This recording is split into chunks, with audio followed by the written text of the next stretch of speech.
بسم اللہ الرحمن الرحیم۔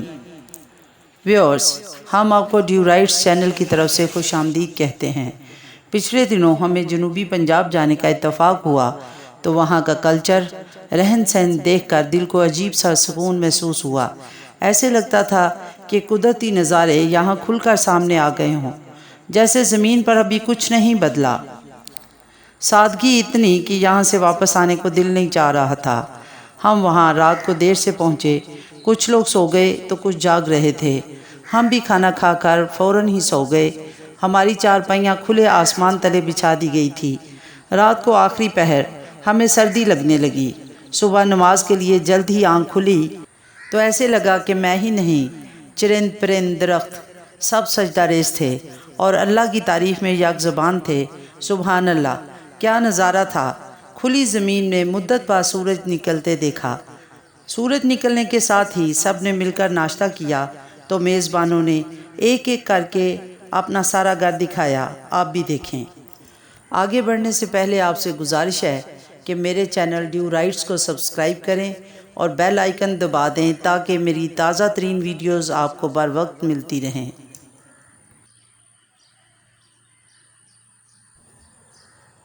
اب ہمارے میزبانوں کا گھر شروع ہوتا ہے۔ صحن بہت بڑا اور کھلا تھا اور انہوں نے لان بنانے کے لیے زمین پر ہل چلایا ہوا تھا۔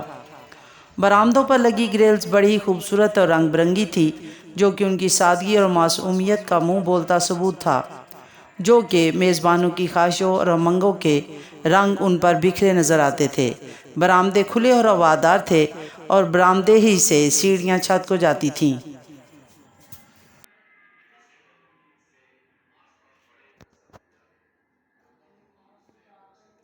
صحن کے ایک طرف کھلے آسمان تلے باورچی خانہ بھی تھا اور 2 چولہے بھی بنائے گئے تھے کہ ایک وقت میں 2 کھانے تیار کیے جا سکیں۔ یہاں پر گھر کی خواتین رات کا کھانا تیار کرتی تھیں اور یہاں برتن دھو کر رکھنے کا سٹینڈ بھی تھا۔ باورچی خانہ کے ارد گرد چھوٹی چھوٹی جالیاں لگائی گئی تھی، جو کہ باورچی خانے کی 4 دیواری کا کام دیتی تھی۔ ہم نے گھر کے سارے کمرے دیکھے جو کہ عام کمروں جیسے تھے۔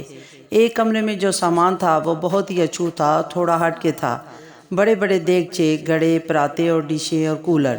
میرے نانا جو سرپنچ تھے، انہوں نے میری امی کو اس طرح کا سامان دیا تھا جس میں جدید سامان کے ساتھ ساتھ اس طرح کا سامان بھی تھا جس میں مختلف علاقوں کے کلچر کی نمائندگی ہوتی تھی۔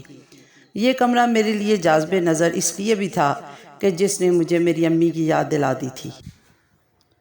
اس میں بڑے بڑے پایوں والی چارپائیاں اور پیڑیاں بھی تھیں جن پر ہاتھ کی کڑھائی والی چادریں بچھی ہوئی تھیں، جو کہ میرے لیے بہت جاذب نظر تھیں۔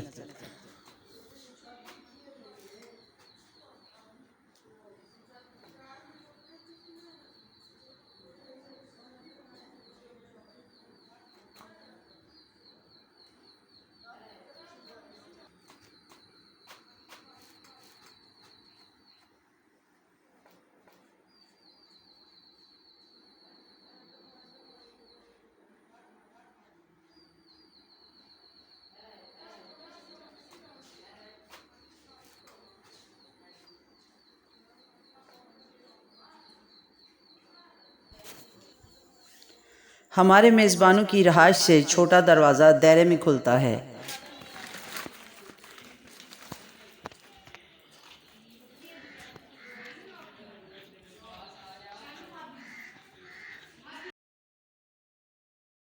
دائرے کا صحن پارکنگ کے لیے ہے، رات کو مردوں کے سونے کے لیے ہے، جہاں زرعی مشینیں بھی کھڑی ہوتی ہیں۔ کمروں سے پہلے بڑے بڑے برآمدے ہیں جو دائرے کو خوبصورت بناتے ہیں۔